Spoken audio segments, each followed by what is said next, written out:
तो प्रकाश knowledge solution channel पर आपका स्वागत करते हैं। कक्षा 10 के 10 भौतिकी क्वेश्चन साइंस से लिया गया है, जो परीक्षा में आपको बार बार देखने को मिलता है। पहला क्वेश्चन है कि अवतल दर्पण को अभिसारी दर्पण क्यों कहा जाता है। तो उत्तर होगा कि अवतल दर्पण में एक परावर्तक सतह अंदर की ओर वक्रित होता है, इसलिए यह उस पर आधारित सारे प्रकाश को एक ही बिंदु पर अभिसारित करता है, इसलिए इसे अभिसारी दर्पण कहा जाता है। यानी एक बिंदु होता है, उस पर सारी किरण वहाँ से आकर मुड़ जाती हैं, जिसके बाहर तरफ कलई की जाती है, पेंट की जाती है, तो इसीलिए इसे अवतल दर्पण को अभिसारी दर्पण कहा जाता है। आइए अगला क्वेश्चन देखते हैं। दूसरा, उत्तल दर्पण का उपयोग साइड मिरर के रूप में क्यों किया जाता है।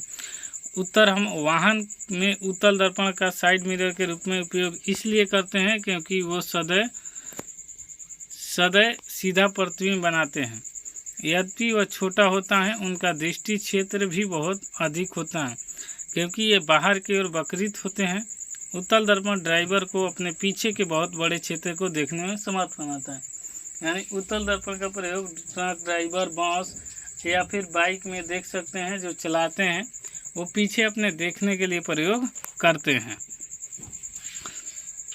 तीसरा क्वेश्चन कह रहा है, प्रकाश का बाउंड विक्षेपण किसे कहते हैं।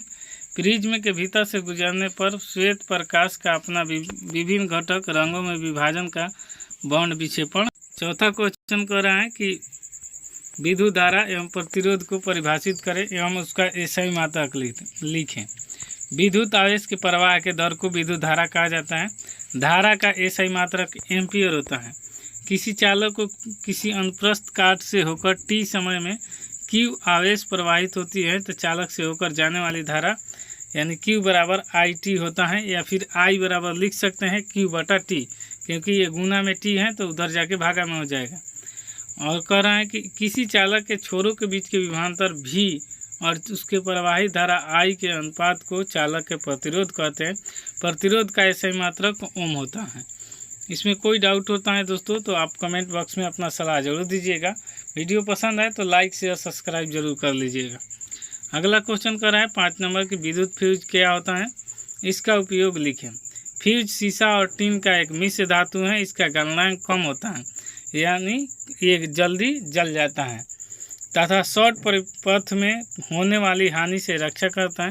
फ्यूज का उपयोग परिपथ को अतिभारण यानी भार के लघुपतन से बचाने के लिए किया जाता है।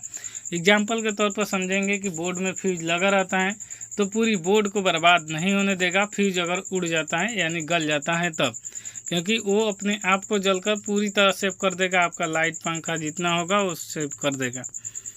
लघुपतन से बचाने के लिए किया जाता है। फ्यूज के रूप में अधिक प्रतिरोधकता एवं कम गलनांक वाले पदार्थ का व्यवहार किया जाता है।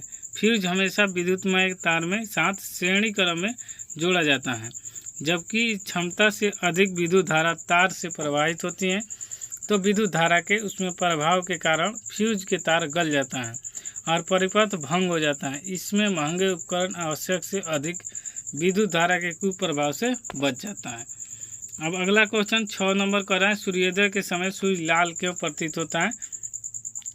तो सूर्योदय और सूर्यास्त के समय सूर्य क्षितिज के निकट होता है, यानी हम लोग का निकट होते हैं, और लाल रंग के तरंगदैर्घ्य अधिक होने के कारण क्षितिज के समीप इसका निम्न भाग में ही उपस्थित कणों के द्वारा परिकीर्णन होता है। परिणाम स्वरूप ये अन्य वर्णों की अपेक्षा अधिक दूर तक पहुंच जाता है। एक किरण हमारी आंखों पर पड़ती है तो हमें सूर्य के लाल प्रतीत होता है। 7वां क्वेश्चन देखेंगे कि बिजली के बल्ब में निष्क्रिय गैस क्यों भरी जाती है। बिजली के बल्ब में बारीक तार को ऐंठी हुई कुंडली होती है। जैसे पीला एक बल्ब लीजिएगा, उसमें देखिएगा धागे नुमा संरचना के बनाकर वहाँ फिलामेंट की नीचे बल्ब के अंदर रहता है। तब जब बल्ब के फिलामेंट इसी प्रकार फिलामेंट को विद्युत धारा प्रवाहित होती है तब हमें प्रकाश मिलता है। यदि फिलामेंट से हवा के माध्यम के धारा प्रवाहित कराई जाए तो यह फिलामेंट हवा की ऑक्सीजन के ऑक्सीकृत होकर भंगुर हो जाएगा और टूट जाएगा। इसी बल्ब में हवा निकालकर निष्क्रिय गैस भरी जाती है, यानी बाहरी हवा का अवशेष रहे यानी ऑक्सीजन उसमें जाए तो क्या हो जाएगा, वो फ्यूज ऑटोमेटिक उसका बल्ब का टूट जाएगा, फिलामेंट जो होता है वो टूट जाएगा। इसीलिए उसे बल्ब को ऑक्सीजन निकाल कर क्या किया जाता है, उसमें निष्क्रिय गैस यानी भरा जाता है। 8वां क्वेश्चन देखेंगे। 8वां क्वेश्चन कर रहा है वायु में गमन करती प्रकाश की एक किरण जल के तिरछी प्रवेश करती है, क्या प्रकाश की किरण अविलंब की ओर झुकेगी अथवा अविलंब की दूर हटेगी, बताइए क्यों। देखिए, वायु में गमन करती प्रकाश की एक किरण जल में तिरछी प्रवेश करती है। विरल माध्यम से प्रकाश की चाल सघन माध्यम की अपेक्षा अधिक होती है। विरल माध्यम में सघन माध्यम में गमन करती है, विरल माध्यम से सघन माध्यम में गमन करती है और गमन करने वाली प्रकाश की किरण धीमी हो जाती है तथा अविलंब की ओर झुक जाती है। एग्जाम्पल के तौर पर समझेंगे ऐसे कि जैसे हल्का से, मतलब कि आपको किसी सघन मतलब होता है बहुत ज़्यादा इकट्ठा होना, यानी बहुत पानी है तो उसमें सघन है, तो उससे जाहिर सी बात है उसे प्रकाश को झुकना पड़ेगा और झुकना पड़ेगा तो थोड़ा सा चाल धीमी हो जाएगी। 9 क्वेश्चन कर रहा है ज़्यादा दृष्टि दोष क्या है और इसे कैसे दूर किया जाता है। तो नेत्र लेंस का बड़ा हो जाना के कारण इसकी असमंजन क्षमता में कमी आ जाती है। यहाँ पर खड़ा नहीं, बड़ा होगा, यहाँ पर आपको बड़ा लिखना है, लिख दे रहे हैं नीचे कि बड़ा लिख लीजिएगा, काट कर। बड़ा हो जाने के कारण इसकी असमंजन क्षमता में कमी आ जाती है। इस दृष्टि को जरा दृष्टि दोष कहते हैं। इसके उपचार के लिए बाइफोकल लेंस का प्रयोग किया जाता है। अगला क्वेश्चन देखेंगे 10 नंबर, अवतल लेंस को अपसारी लेंस क्यों कहा जाता है, और ये आज का लास्ट क्वेश्चन होगा। जब प्रकाश की समांतर किरणें किसी अवतल लेंस पर आपतित होती हैं तो लेंस का अपवर्तन के बाद यह समांतर किरणें आपस में एक दूसरे से फैलती जाती हैं।